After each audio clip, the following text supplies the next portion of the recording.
Hey everybody, let's get real. This year's elections are hella high stakes for all of us. We're up against a malignantly narcissistic fascist who's facing 91 criminal counts and who's already been determined by courts of law to be both an insurrectionist and a rapist.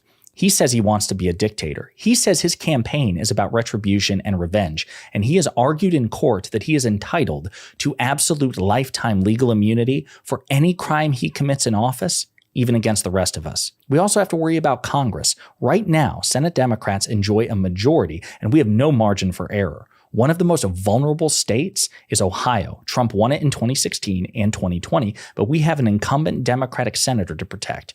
And that's why I will be going to Ohio on February 10th and 11th, a Saturday and a Sunday, to Cincinnati, Ohio, Congressional District 1, with other prominent content creators like Destiny, video essayist Lonerbox, and war journalist Dylan Burns in a mass voter registration drive. The goal is to try to get as many eligible voters in Ohio to register to vote as possible and to vote Democrat. Because if we lose Ohio, it's entirely likely that Republicans will pass a federal abortion ban, that they will slash Medicare and Medicaid, that they will strip healthcare away from millions of Americans, that they will prosecute Democrats and a critical media, and the list goes on and on and on. We have no margin for error, and this is an opportunity not just to talk about politics, but to do something, to engage in activism, which is why, if you're in a position to, I would strongly encourage you to sign up in the link below and join us in Cincinnati, Ohio, contribute to the mass movement, and let's help kick the Republicans' political asses this election cycle. Pxie, are you hyped for February? I am 11th, so 10th. freaking We're already hyped. in February. Sorry, I made it sound like it's a month away. But are you psyched for a couple of days away? I am so freaking psyched. I am so excited. We have put so much work into this event. It's gonna come out. I think it's gonna come out really good. I'm like glowing. I'm like, yay! All the hard work finally getting paid off. Yeah, because I actually believe that she actually has the lights out right now. The lighting that it's emanating from her excitement over registering people to vote. So on that front, Pxie, why is it? Because again, I've done canvassing stuff to get people to turn up to vote. This is again a bit different. It's deeper. It goes back further. It's to get people to register to vote. Besides the fact that you have to register to vote in order to vote, why invest like the time and effort into this? Do you think it will have a material impact on the Ohio elections? Because again, we're not telling people how to vote, just to register to vote. Yeah, no, I think it definitely will. I think, I think this in the combination with the deep canvassing that's going to be happening in that state will be able to influence people.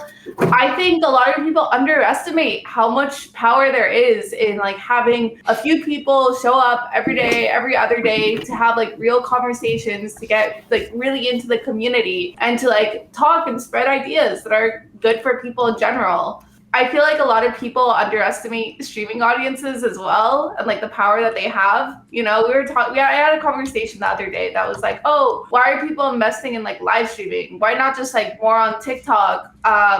You know, those people have like thousands of followers or more. And the thing is that when it comes to like people who are live viewers, they are much more willing to dedicate and put aside the time to actually do those asks that the streamer needs, basically for their community and for community building. While most like viewers on TikTok will like see the video, like it, scroll past it, not really interact at like that really deep level. So I'm really excited to like have these audiences come out. I'm super excited to have these audiences also, if they apply, like do the long-term canvassing as well, because like that's what we need. That's the change that we're looking for. Pxie, do you or Aaron, do you know in terms of like operational things we can tell people, like what the plan is, if it's a central location, if we are going door knocking? Is there anything specific that you can tell people who may be looking for a bit more concrete details? Yeah, to my understanding, we have 8 canvassing house leaders that are all gonna have their little like group of people that are in charge of, basically. So you'll all be going like groups of like more than 2 people, ideally, to be able to go like canvass in a list that they're gonna give you. So really, you don't really have to think about it that much. Like it's a canvassing house leader's job to basically be like, this is where we're all going, guys. You get to just show up and knock on the doors and have a fun time and do something that matters. So I think it's a pretty good deal if you're like afraid of like, oh no, not too much initiative. Like, don't worry, we got people who are, that's their job to worry about, not yours. Again, what about introverts? Yeah, I don't know if any of us would describe ourselves as introverts. I'm certainly not, but I know I get people who ask that, like, okay, what if I want to participate? I'm just kind of shy. Like, I'm not, the person to grab a microphone or a guitar and sing or do anything like that. You guys have any insight? Yeah. So, I mean, people don't go out by themselves.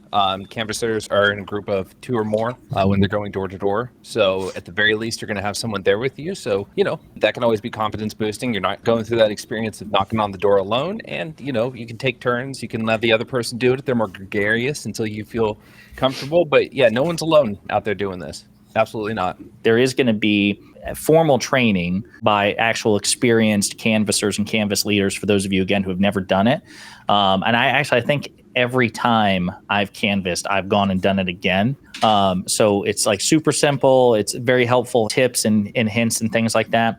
And again, you're not going to be thrown out into the ether by yourself. You're going to be surrounded. You're going to be comfortable. And to Lycan's point, if you feel nervous about a particular door or, like you need to be warmed up first, then there will be other people there who can take the lead while you psych yourself up if you need it. But I bet you probably won't. I remember both in Georgia and in Wisconsin, there being introverts in the PV community or the DGG community who said afterwards that all it took was a couple of doors and then they were ready. And some of them actually made it almost like a de facto competition to see who could get through the list and like get more people to answer doors and stuff like that. So I don't know. I think it's good. And I also think the purpose behind it too will really psych you up to know that we have a razor thin margin. Like, we have no margin for error. Joe Manchin has announced that he is not seeking re-election. So we've lost West Virginia. There's not going to be a Democrat winning West Virginia, which means that we have to protect 7 incumbent Democrats to just keep the Senate. That is tough. So every little bit, folks, helps. If you can donate or if you can sign up, if you can knock on doors, it's really important. No margin for error, and we can take nothing for granted. What is at stake here, in your opinion, that people should be made aware of to help incentivize them to come out and participate in this? We're going to start with Adam. I'm going to put Adam on the spot here. Cool. So there's 2 pieces to this, I think. I'm 21 years old, so I really want to inherit institutions that work. I want to inherit institutions that are functioning. And if Donald Trump wins this next election, I'm not sure that'll happen. So this is an opportunity for us to take these institutions, for people my age, to be able to mold them how we want them, so that when the day comes that we're able to take them over and inherit them, we're able to pass the legislation that we want. On top of that, like, just really broadly speaking, I view America as the last stand in the liberal world order. And if Trump wins, I already mentioned this earlier, that will empower people like Vladimir Putin, people like Xi Jinping to act on their authoritarian urges. So electing Joe Biden not only secures the institutions for my generation, but it sets the precedent that authoritarian strongmen will not be voted in Western democracies. So that's just my take. I think the most compelling thing to me and biggest surprise of Biden's presidency was his decisions related to the NLRB, or the National Labor Relations Board. It's currently kind of on its way to kind of go off course because there's been many challenges to the institutional legitimacy of the NLRB itself. So it's really important, I think, to have members of Congress and members of the Senate that are willing to stand up for workers' rights, workers' protections, workplace safety, and just basic provisions that should be afforded to all workers in America. So I think that's, to me, like one of the top priorities. Yeah. So with respect to Biden's pro-union, pro-worker policies, a couple of things to consider. More people are eligible for overtime compensation. I think it's north of like 3 million people because of his NLRB decisions. They have seriously gutted union busting. I think the ruling from the NLRB, because of President Biden's appointees, are, if a company attempts to engage in pro-union busting, the Department of Labor will effectively have considered the union formalized. So it's like, if your workers want to create a union, you have to let it be a fair vote. And if we catch you engaging in any sort of union busting, we're just going to say, screw the vote. There's a union in your company. That's huge. All right, Lycan, what about you, man? I mean, it's going to come down to what we talked about at the beginning. One of the major things for me was January 6th, right? When I was a conservative going into Trump's presidency, I was a progressive leaving Trump's presidency. And that was kind of the culmination of everything I said would never happen, was any kind of serious erosion of the democratic process or the country as we know it. And I think if we dig deep to our patriotic cores, the sanctity of our elections and the voice of the people is one of the highest and most important values that we have. And Trump spit in the face of those values. So seeing him return to power would, as ominous as it sounds, getting to see him finish what he started. We're on this path now, and I don't think that it would be wrong to say it's definitely going to go horribly awry if he gets back in office. But if that's where we ended in 4 years, and if that's where we're picking up when he returns to office, I don't want to see what 4 years after looks like. No, 100%. So is it fair to say, since you and Aaron are kind of much more administrative and have much more knowledge of the administration part than I do, are we still looking for people to show up and turn up and sign up for this event and for other events? Because I just put the link in. If we've reached a cap or something, I apologize, but what's the state of that? No, we would love if more people signed up. Honestly, the more the merrier. Like, we want those numbers. We want those numbers to be high. We want to be able to be a show of force to the Democratic and other parties, being like, well, look what happens when you put your mind into it and invest in the right people in the right places.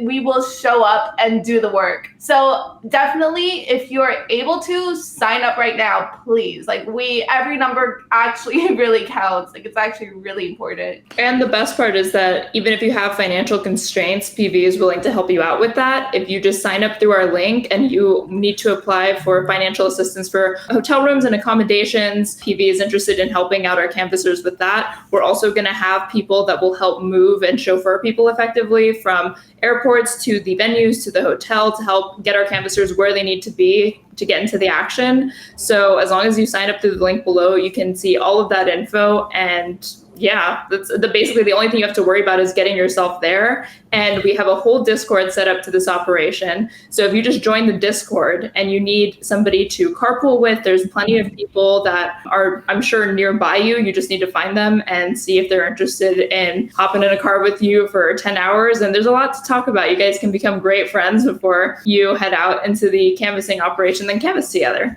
And if you're just considering it, but you've never been before and you're a little bit nervous, I said this earlier, but I've never been before either. We're in the exact same boat. We're both about to be doing this for the first time. So don't let that stop you. It's actually even better to break the water, do it the first time, get out there. I think or break the ice, my bad. And I think it'll be really worth it. Yeah. Mm-hmm. And the other thing is that we're not just going to be doing canvassing. We're going to be having community night events and a lot of different social engagements. People hang out before and after they get started canvassing. They grab lunch together. They exchange phone numbers. They exchange socials. And you really do feel like by the end of it, you have a new friend group. Sign up. Okay. It's really important that you do so. That way we can keep track of how many people are coming. That way we can keep track of being able to feed everyone basically and make sure that everyone is going to the right places and assign you properly. Every single person matters. I know that sounds corny. It's true. It is true. I wouldn't be saying it otherwise. So don't be shy to just click that link and sign up.